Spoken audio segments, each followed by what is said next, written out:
Our next guest is brought to you by the Arnold Palmer Design Whistler Golf Club, reminding you that tee times for any time during the 2024 season can be booked online right now. Get those tee times reserved well in advance to avoid disappointment. And if you have a group of 12 or more, enter Arnie's Army Golf Getaway, where you and 11 friends could play for free.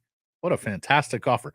To book a tee time or to enter the Arnie's Army Golf Getaway, the contest, visit whistlergolf.com.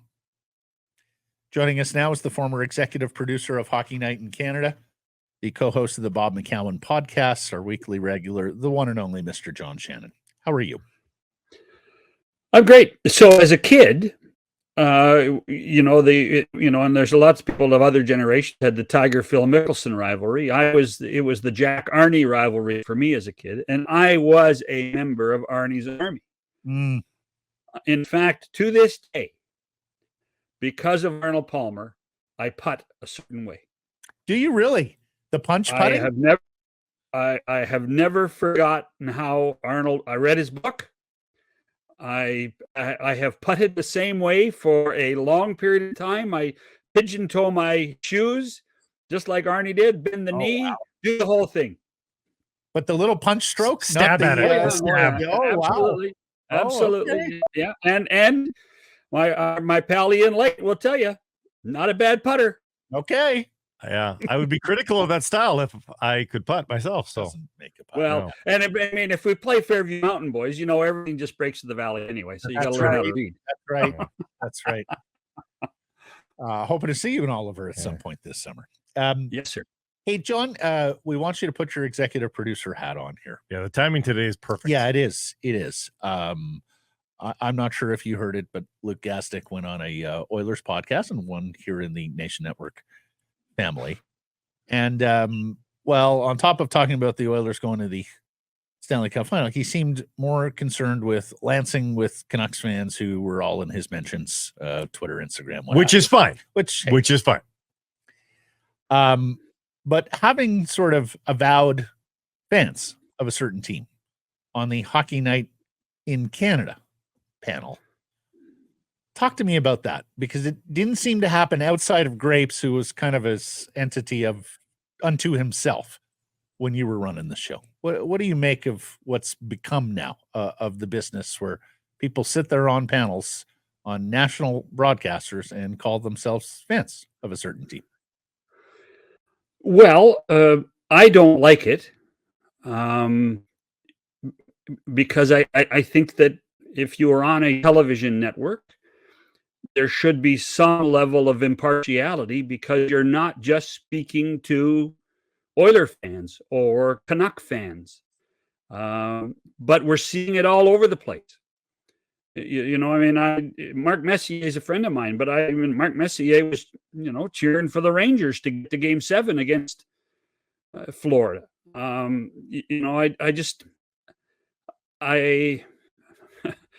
People are going to be mad at me for saying this, but it's almost like I'm not sure what they know what to say next, so they become fans again. Mm-hmm. And so it becomes part of the shtick. And I don't think it should be part of the shtick. I think we should be sitting down and from an unbiased viewer's perspective, being able to sit and communicate and tell stories about the game, whether that's a Edmonton Oiler or whether that's a Vancouver Canuck or a Florida Panther.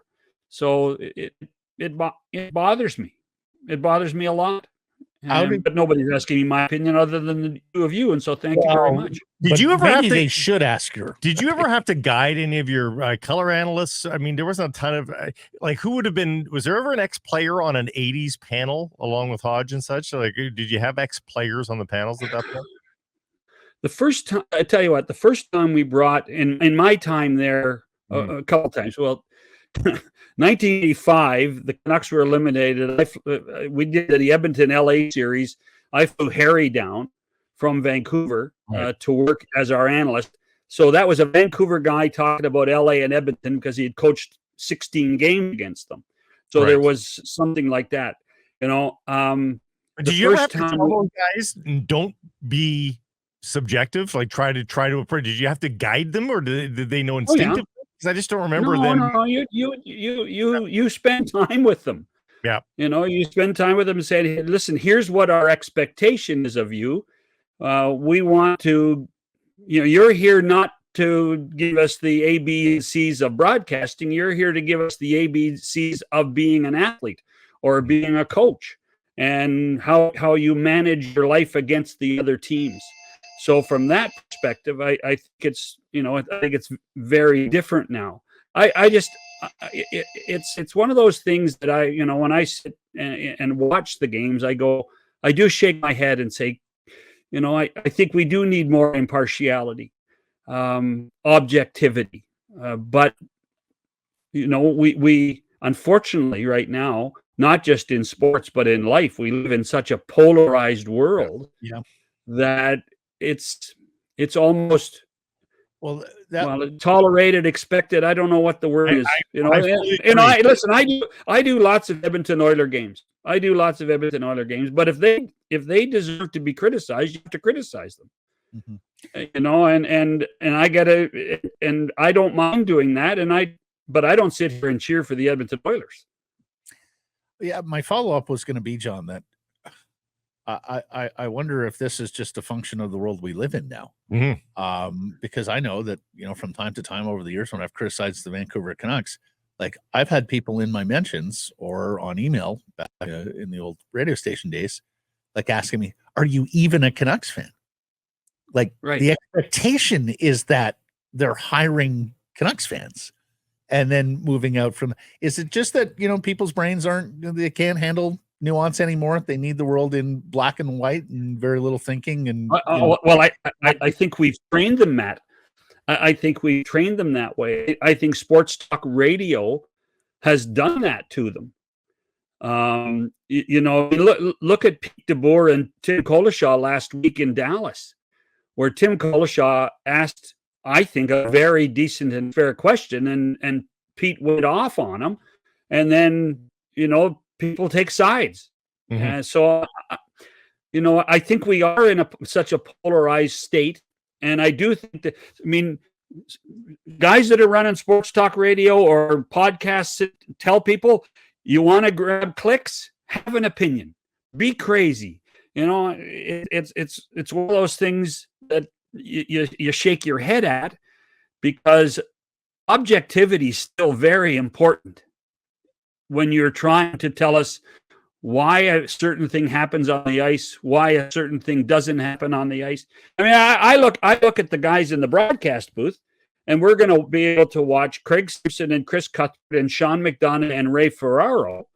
And I think they're going to play this thing right down the middle. They're going to be great, both great. And the thing is, with ABC, we're going to be able to compare the two. And I'll tell you what now, Ray Ferraro will get ripped for not being enough of an Oiler guy or being pro-Florida, and Craig and Chris will get ripped the same way.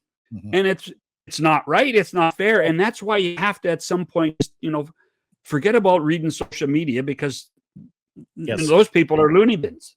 Well, I have so many follow-up thoughts here, but you're right.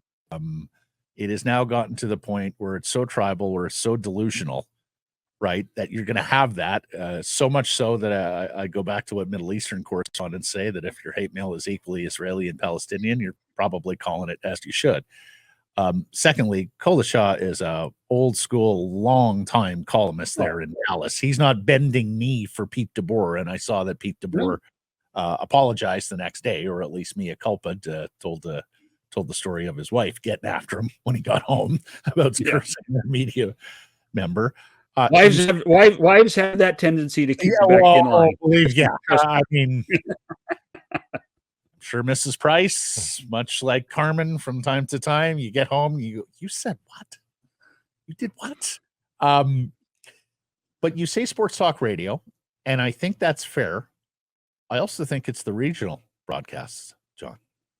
They have gone very home. And I'll go one further, John. I also want your comment on in-house media, because every team now has columnists, quote unquote, and are even going digital shows as well, much like our own, but with their own very pro-club slant. And I think this just, again, breeds the one-sidedness, the subjectivity versus what we used to call media, which was objectivity. Yeah. Oh, it's part and parcel. I mean, I was at the league when we started to beef up NHL.com. And one of the reasons we started to do it was local media, local newspapers stopped covering the teams. It was the cost of travel, right, became a huge issue. So how are you going to get coverage? So you basically needed to create coverage, and that's a generation ago now. That has worked okay for almost every network in every league. It's baseball. I remember when I was at hockey night and in my early days, we used to just rip the heck out of local baseball. But Harry Carey loved before it was the Cubs, it was the Cardinals. And Hawk Harrelson loved the White Sox. And there was an expectation in those markets that those announcers cheer for the home team. And what's happened is the other two sports that have a lot of regional coverage, basketball and hockey, have followed suit. How many play-by-play guys on radio and television in both countries are employees of the team? I was just going to say that. That's why it happens. Yeah. That's why it happens, and there's an expectation. There's an expectation, and that's why people like Cuthbert and McDonough have to stay the course, do their job, do it properly as they do professionally, and weather the storm, because they will get ripped at some point. That Chris, who there's going to be an expectation, who got his real big break in television by moving to Edmonton, still likes the Oilers more than he likes the Panthers, and somebody's going to say, well, he hates the Oilers now. No, he's just calling a spade a shovel. That's what he's doing. Well, it's funny because the pressures are twofold, John. The local broadcast team, you have the expectations of the fans, which you're on our team, right? You're for us. But then we know this as well from the owner, executive, management, even the players, particularly if they're on the charter. Well, you're with us or against us, right? So they're caught in the middle. Of what is a dynamic that once again just needs it simple. Blue team, red team, where do you side? Let me ask you this, John, and this is not a call because I don't want Luke Gazdic to lose his job. But I do wonder, does Francesco Aquilini rip off a phone call, or Jim Rutherford rip off a phone call about Gazdic's comment of, because after he rips the fans, he says, your team is a joke.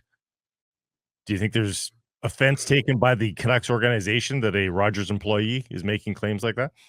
Now, I can't defend nor criticize because I did not hear it, in fairness. But I would there's again, like Matt said, there are so many ways you can go through this. I think Luke has done a really solid job this year growing as a broadcaster. But what tends to happen is you start to feel your oats. You start to think you're cocky and you're better than you are. I call it the 5 phases of being a broadcaster. Phase 2 is the worst, and Luke's in phase 2 because you start to think you're the cock of the walk.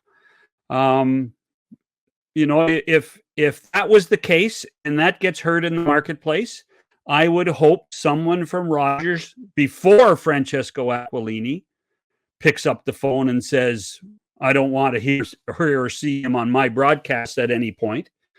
And he has every right to do that, by the way, in the new world. I would hope that someone from Rogers would phone Luke and say, hey, Luke, before you do this stuff, you better think about it. You better actually understand what's going on and where you are. And that's a problem. I mean, hey, listen, Frank Saravelli learned that the hard way last week when he talked about, a certain aspect of the Canuck fan base. If I'm the Canuck fan base, I'd be mad at Frank for that too. So that there's There are so many ways to look at this. But Luke shouldn't be saying that if he said it, and someone should talk to him and try to massage it. Luke, how do you manage this now? Because you're not just a local guy anymore. You're a national personality, and you have to understand what that means. Very astute on the 5 phases of broadcasting. Frankly, I'd like to hear the other 4, John. Yeah, because phase 2 well, for me. The first one, and you should have got a load of this one in phase 2 as well. But well, I'll tell you what. The phase 1 is where you have a fresh approach. You're right off the ice or right off the playing surface, and you know the playbook, and you can talk about your friends on the ice. And so you have an insight none of us ever have. Phase 2 is you start to believe your own BS. Mm-hmm. You start to believe it. Let me ask you this, though, John, because when I started in the business, and God bless them, and to be fair, this was mostly newspaper publishers and editors in chiefs more so than broadcast executives. But, they put their journalists in a bomb shelter, like they were going to fend off and do the Lansing. Like, we're in a world where Rogers is paying these Canadian teams, millions and millions and millions of dollars. And yet, Rogers is the client here. And yet you have teams that feel they can pick up the phone and dictate coverage. Like, how did we ever get there? Like, why wouldn't a Rogers broadcast exec go, thank you, Francesco. Thank you, Gary. Thank you, Warden. But we're paying you billions of dollars here. Mm-hmm. We're going to make the decisions on who's on microphones. And if there's anything inappropriate, what the discipline should be. How did we allow teams and leagues to govern so much of the product? Put in the contract. It gets put in the contract. Yeah, the contract. No better league of that example. No better league to do that is the National Football League. The National Football League has a lot more say than people realize about who does what and how they do it and where and when and how things are covered. It's right in the contract. You want us? Boom. You have to do it our way. It takes balls to be able to write it into the contract, but that's really it started to change in the 80s, guys, when really it used to be rights holders. There's a rights holder. Now it's a partnership.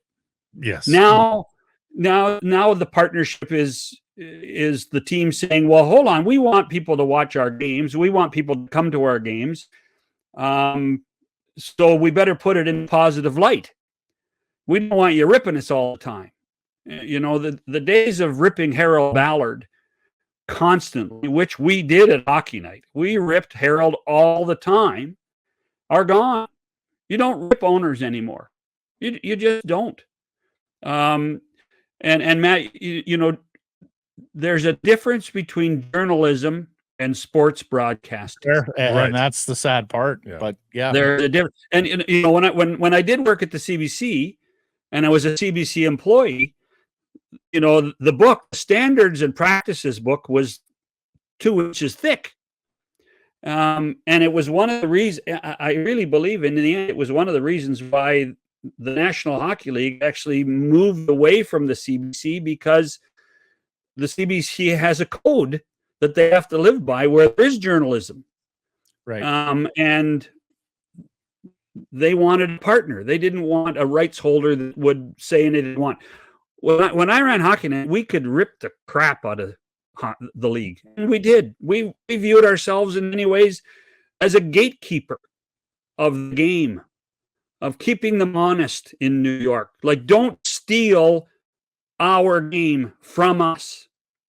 Wow, that world has changed a great deal. How much do you think reporting? McLean's interviews with Gary used to be terrific because he would press Gary on every topic, and Gary was feeling the heat because he'd reach out and want to grab Ron by the forearm. Now, right? TSN doesn't have a ton of rights left, but you live in a market where they don't have games. Yeah, Winnipeg, Toronto, Ottawa, Montreal. Yeah, they do 240 NHL games. Gord says he's never called more hockey than after they lost the national rights. Right. Do you think the NHL has broken off any phone calls to TSN about Rick Westhead's reporting? Do you think they've ever called ESPN about Katie Strang's reporting, that sort of stuff? I don't Because know. they do journalism, they tackle the tough stuff. Yeah, I'm sure there have been phone calls. Mhm. I don't know, but I can't speak specifically. Right. Yeah. Yeah. You know, I mean, you know, they're you know, the job of the guys in the New York office and the Toronto office is to protect the game too. And if they feel the game is being skewered, they're going to make a phone call. Because there's none of that on Sportsnet. Not to fully rip Sportsnet, but there's not an investigative report of getting down to the bottom. Well, you know, in defense, I mean, I think Elliott works his tail off. I think Elliott works his tail off. Hockey transaction insider. He's not going to break stories about scandal. Yeah, and you've seen him demure on the bigger stuff. Yeah, the more sensitive stuff. And you're quite right. I mean, this is the world that Gary's want, that Gary and the owners want, and Gary and the owners have been able to fashion it. Yeah, exactly. Yeah, particularly the owners. You know, rich guys really hate to be criticized. Yeah, they do. They do. But yeah, well, I mean, whole apparatus to stop all of that, right? You know, they send out nasty lawyers' letters, and you know, every rich guy tricking them. Well, I can tell you right now, I have never received a nasty lawyer's letter. Really, Shannon? You haven't lived until you good received. for you. Yeah, exactly. No. You haven't got your. I've been fired. Let me ask you. We tackled this already, but let's ask you. Is it just what the fans want, though? Like Matt and I and you can talk about the old years and the way the media used to be till we're blue in the face. But are we yelling at clouds? Do you think the fans want it the way that it is currently? You know what, I have. If anybody listens to me with what I think about what the game's supposed to be, there's two things that people want. They want to see the puck go in the net, and they want to hear an announcer say he shoots, he scores. That's all they want. You don't think, see, I would add one more thing. Your team is great. I think they want to hear that. Yeah, even when they're not. I think they want to hear that. I really do. Well, no, but and it's sad. It's sad. Thing. Well, I tell you what, then I don't, I think that I don't necessarily agree with that, Blake, because I think, because the consumer now has a voice. Mm-hmm. So if the team is bad, he can rail on the team. He has a voice. And that's part of being a fan too, is being able to sit here and that's being able to sit here and living in Toronto and lament, you know, no cups since 67. And that's part of the allure at times of being so aligned with a certain team. You know, and I give Canuck fans a ton of credit. I think that they are as passionate as they are. They can be hard on the team too, and I think that those voices are part of what we deal with on a day-to-day basis and what the teams deal with on a day-to-day basis. And it's almost two separate arguments, Blake, because if it is in fact what fans want at a regional level, that can work because everyone's in the same tent. On Hockey Night in Canada, right? Pretty big freaking tent. You're not going to be able to for sure fan up for one side and be on the right side of the audience coast to coast. You know, it's a math problem. Listen, I am an ardent supporter of some of those people. I think Chris and Craig will call it right down the middle. It'll be great. Sure. I hope the panel will call it down the middle and be great. And if they're not, then they should be criticized for it. Yeah. We're 24 minutes in, Shannon. Who do you like in this series? Yeah. Right. They're playing hockey. Right. Yes. I think it's another sweep, guys. Go on. I couldn't resist. It's coming home, right, John? It's funny, actually. I think if the Oilers win at 7, if the Panthers win at 5 or 6. So right. Yeah, I can see that. So it's funny. I do some work in Winnipeg, and I write for the radio CGOV website, and I wrote a story about how important it is for the Canadian team to win the Stanley Cup.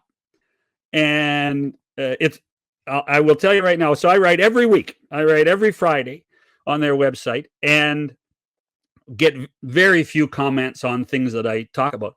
This article I wrote last Friday was the most comments I have received ever. And I would tell you that 9 out of 10 people did not care that it was a Canadian team in the Stanley Cup final. Yeah. And they only care about the Canucks or the Leafs or the Jets or the Senators or Canadians or Flames.